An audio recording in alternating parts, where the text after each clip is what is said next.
वाहिगुरु जी का खालसा वाहिगुरु जी की फतेह। सत श्री अकाल, नमो बुद्धाय, जय निवास साथियों, अस्सलाम वालेकुम साथियों। वास्तु मानवता न्यूज चैनल पर आप सभी का स्वागत है। मैं मेघराज सिंह अमेरिका से। साथियों, आप सभी जानते हैं, उठाते गरीबों की आवाज, मजलूमों की आवाज, जिनकी कोई आवाज नहीं उठाता, उसकी वास्तु मानवता उठाता। साथियों, सत्य ही धर्म हमारा प्रोग्राम चलता है, जिसमें हम हर हफ्ते नया प्रोग्राम लेकर आते हैं और कुछ न कुछ नई बात रखते हैं। कुछ ऐसी बात रखते हैं जो किसी को कड़वी लगती है, कोई ऐसी बात रखते हैं जिसको मीठी लगती है। खास करके 90% लोगों को मीठी लगती है, 2-4% को कड़वी लग सकती है। तो हमारा मकसद सिर्फ एक ही है कि पूरी दुनिया में सच्चाई, ईमानदारी फैलाना और बहुत कुछ फैलाना है, बहुत कुछ करना बाकी है।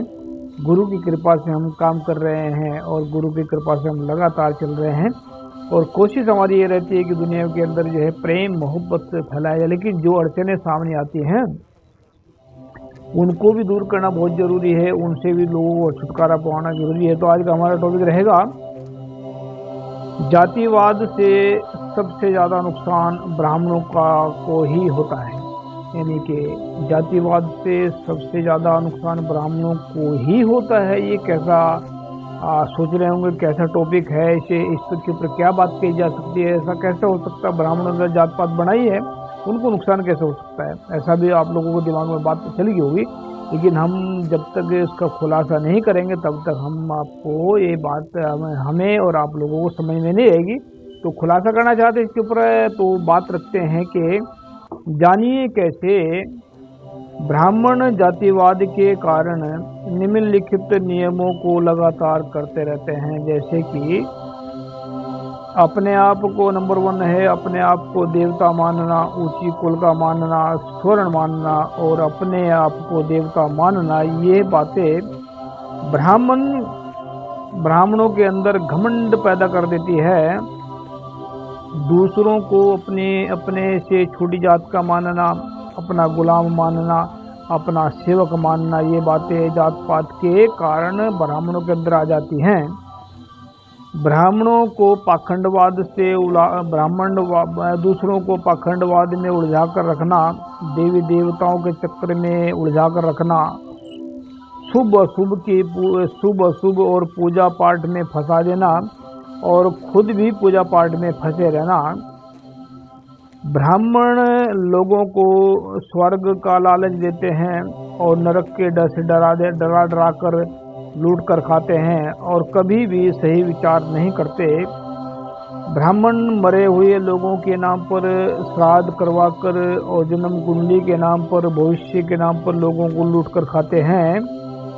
नंबर 6, जातिवाद के कारण ब्राह्मण अपने दिमाग की ताकत, मन की ताकत, दिल की ताकत, समय की ताकत को दूसरों के ऊपर इस्तेमाल करके उनको अपना गुलाम बनाने के लिए इस्तेमाल करते हैं। ब्राह्मण कभी भी जातिवाद के कारण अपने दिमाग की ताकत, मन की ताकत, दिल की ताकत, समय की ताकत सही तरीके से अपने लिए इस्तेमाल नहीं करते। इसीलिए उनको जात पात के से बाहर निकलने का कोई रास्ता नहीं मिलता। ऊपर दिए गए जितने भी अवगुण हैं, ये सब के सब अवगुण हैं जो मैंने गिनवाए हैं, ये सब जातिवाद से पैदा हुए हैं। जातिवाद के सबसे बड़े शिकार ब्राह्मण बन गए हैं। जब ब्राह्मण जातिवाद के शिकार हो गए तभी उन्होंने पूरे भारतवासियों को जातिवाद का शिकार बना दिया है। कुछ खास और महत्वपूर्ण बातें जिन ब्राह्मणों के अंदर पूर्ण रूप से आस्तिकता है, नास्तिकता है, इन बातों को नहीं पहचान पाएंगे। जिन ब्राह्मणों के अंदर वास्तविकता है वही इन बातों को समझ पाएंगे, पहचान पाएंगे और अपने आप को जातिवाद के शिकार होने से बचा पाएंगे। महत्वपूर्ण शायरी, जब तक ब्राह्मणों के अंदर जातिवाद रहेगा तब तक उनको मानसिक तौर से लगातार नुकसान होता रहेगा। उनको कभी भी धर्म ज्ञान नहीं बचा पाएगा। जब ब्राह्मण अपने दिमाग से जात पात को त्याग देंगे तभी उनको मानसिक तौर से लगातार सुख मिलेगा। फिर ब्राह्मणों को दिमाग के तौर से, शरीर के तौर से सुख ही सुख मिल जाएगा। नोट, जो भी ब्राह्मण, जो भी इंसान सचमुच सच को अपनाएंगे वह जातिवाद के शिकार होने से बच सकते हैं। और अगर ब्राह्मणों को ऐसा लग रहा है कि हम झूठ बोल रहे हैं, वह वर्ल्ड के किसी भी टीवी चैनल पर आकर विचार चर्चा कर सकते हैं। तो साथियों, ये जो बात हमने रखी है आप सभी के सामने, अभी ऐसा लग रहा होगा हमने पहले भी कई बातें रखी है कि हम तो सिख हैं, हमें जात पात से क्या लेना देना, और हमारे ब्राह्मण से क्या लड़ाई है, हमारी लड़ाई ब्राह्मण से क्या लड़ाई हो सकती है, और हमें क्या उनके खिलाफ नफरत है। ऐसा लोगों के दिमाग में सवाल आए होंगे बहुत सारे। तो खुलासा इस बात का करना चाहिए कि इंसान कब किसका दुश्मन बन जाए पता नहीं लगता, लेकिन ना हमें ब्राह्मणों के साथ में कोई लेना देना है, ना ही हमारी को ब्राह्मणों से लड़ाई है, ना ही हमारी कोई किसी से दुश्मनी है, ना ही हमें जात पात से कुछ लेना देना है, और ना ही हमें किसी से कुछ लेना देना। लेकिन गुरुओं की बात है, गुरुओं ने जिन समस्याओं को समझा है और उस समस्या को सामने रख दिया है, तो जो गुरुओं की बात मानते हैं इंसान, वो फिर उसी पौड़ी पर चलते हुए, उसी रास्ते पर चलते हुए वो वैसी बात करते हैं, उससे किसी का नुकसान होता है या फ़ायदा होता है उस पर नहीं ध्यान देते। लेकिन जो समस्या समाज को डस रही है, जो समस्या समाज के लिए खतरनाक बनी है, जो समस्या समाज को निगल रही है, जो समस्या समाज के सुखों को खा रही है, जो समस्या इंसान को बर्बाद कर रही है, जो समस्या इंसान की ज़िंदगी में घातक बनी हुई है, जो समस्या इंसान को मार रही है, जो समस्या जो इंसान के ज़मीर को ख़त्म कर रही है, तो उसके ऊपर जिक्र करना बहुत ज़रूरी होता है। जात पात एक ऐसी खतरनाक बीमारी है जिसका इलाज ढूंढना बहुत मुश्किल है। पहली बात तो ये मुश्किल तो नहीं है, लेकिन समझना उसको मुश्किल नहीं है, लेकिन समझेगा वो ना जो खुद को इंसान समझ पाए। जब इंसान खुद को भी नहीं समझ पाया कि मैं कौन हूँ और मैं क्या कर रहा हूँ, तो जात पात के शिकार होने से कैसे बचेगा। सबसे जो आसान तरीका इंसान का ये है, अगर ध्यान दिया जाए तो सबसे पहले देखा जाए, अगर कोई किसी को अगर मतलब चलो को शूद्र ले लेते हैं, अगर किसी ने कहा कि तुम चमार हो, भंगी हो, तो मतलब तुम नीची जात के हो, तो उसको आग लग जाएगी। अगर उसको कहेंगे तुम अच्छे हो, तुम भी इंसान हो, तो वो खुश होने लगेंगे। यानी कि अगर ऐसा है, किन किन के दिमाग में ये बात है कि दूसरों के कहने पर, जाति पाति के कहने पर, दूसरों से नीच करने पर गुस्सा आ रहा है और दूसरों के तारीफ करने पर खुशी हो रही है, तो समझ लेना ये कितने लोगों को समझ आ रही बात, कितने लोग पकड़ पाएंगे इसको, कितने इंसान इस बात को पकड़ेंगे। यानी कि अगर कोई जात पात का नाम लेकर नीचे गिरा रहा है, अगर जात पात का नाम लेकर जलील कर रहा है, अगर हमें इस बात की नाराज़गी हो रही है, हमें गुस्सा आ रहा है इस बात पर, अगर कोई जात पात का नाम लेकर के मतलब कह रहा भी मैं आप लोग भी इंसान हैं या कुछ हैं, और बड़े फिर उसके बाद में हमें खुशी हो रही है, तो समझ लेना कि हमारी ज़िंदगी का रिमोट कंट्रोल किसी और के हाथ में है, हमारे हाथ में कुछ भी नहीं है। क्योंकि दूसरों के दुख देने पर हम दुखी हो रहे हैं, दूसरों के खुशी करने सुख देने पर हम सुखी महसूस कर रहे हैं। इसका मतलब क्या है कि हम कहाँ हैं, हमारी औकात क्या है, हमें कब अपने आप को इस बाहर से निकालना पड़ेगा। तो यही भारत में चल रहा है हालत। ब्राह्मण जो है जात पात के शिकार हुए हैं, सबसे बड़े जो शिकार हो ब्राह्मण जात पात के हैं, और इनको जो शिकार किया जात पात ने, तो जात पात के जो शिकार ब्राह्मणों ने फिर पूरे भारतवासियों के शिकार बना दिया इसका। तो बात यह है कि जब तक ये बातें समझ में आती हैं तब तक इंसान बहुत बुजुर्ग हो जाता है, बहुत ज़्यादा वो चला जाता है, उसमें समझ नहीं आती कई बातें। लेकिन अगर सबसे आसान तरीका देखा जाए इसको समझने का, तो जब तक इंसान सच लिखेंगे, सच बोलेंगे, जब तक ये सच लिखना, सच बोलना शुरू नहीं करेंगे, तब तक अंदर ज्ञान का प्रकाश नहीं होगा।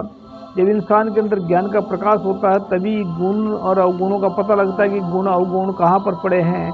जब इंसान को गुण अवगुण का पता लगता है तो गुणों को रख लेता है, अवगुणों को बाहर निकाल कर फेंक देता है। जैसे फॉर एग्जाम्पल, अगर कोई घर है, घर में हमें अंधेरा है, घर में हमारे अंधेरा है और वहाँ पर सांप भी है, लाठी भी है, सोना भी पड़ा है, सब कुछ पड़ा है, लेकिन हमें पता नहीं है बाहर से कि अंधेरा का सोना कहाँ पर पड़ा है, सांप का पता नहीं है, लाठी कहाँ पर पड़ी है, कुछ नहीं पता है। जब हमने घर में प्रकाश किया तो सबसे पहले सोना नहीं उठाएगा इंसान, सबसे पहले उस सांप को बाहर निकालेगा लाठी मार करके, डंडा उठा करके, जो सांप खतरे की घंटी है, तो सबसे पहले उसको उठाएगा, खतरा खाली करेगा, फिर सोने को उठाएगा। तो ऐसा ही जब इंसान के अंदर अवगुण भर जाते हैं, पहली बात तो इंसान हमेशा अवगुणों से भरा होता है, इसको पता नहीं होता है। जब इंसान को अवगुण कहाँ पर पड़े हैं, गुण कहाँ है, तब उसके जब इंसान सच्चाई ईमानदारी का लगातार यापन करता है, लगातार अध्ययन करता है, लगातार उसको अपने जीवन में धारण करता है, जब इंसान के दिमाग में सच, मन में सच, दिल में सच, खून में सच दौड़ने लग जाए, फिर इंसान को सब जगह अपनी जगह कहाँ पर क्या पड़ा है उसको नजर आना शुरू हो जाता है। तो इंसान के जीवन में प्रकाश हो जाए, ज्ञान का प्रकाश हो जाए, तब जब ज्ञान का प्रकाश होता है तभी इंसान को समझ आता है कि कौन से गलत है, कौन सी चीज़ सही है। तो भारत के जो लोग हैं, खास करके मूल निवासी, ये वो लोग हैं जिनको ये अपमान सम्मान का, ये मतलब सम्मान के भरोसे बैठे हैं कि कोई हमें सम्मान दे। ब्राह्मणों के भरोसे बैठे हैं वो हमें सम्मान दे, राजपूतों के भरोसे बैठे हैं वो हमें सम्मान दे। जिनके पास सम्मान है ही नहीं है वो सम्मान कहाँ से देंगे? जिनके अंदर अपमान भरा हुआ हो वो सम्मान कहाँ से देंगे? तो इनकी उम्मीद भी गलत है कि उनसे सम्मान मांग रहे हैं जिनको सम्मान का पता ही नहीं है। अगर वो सम्मान के लायक होते, सम्मान किसी से मांगा नहीं जाता, सम्मान मिल जाता है। तो सम्मान मांगने से नहीं मिलता, सम्मान काम से मिलता है। सब काम उसको काम ऐसा करें जिसके लोग सम्मान करें, जिसका लोग सत्कार करें।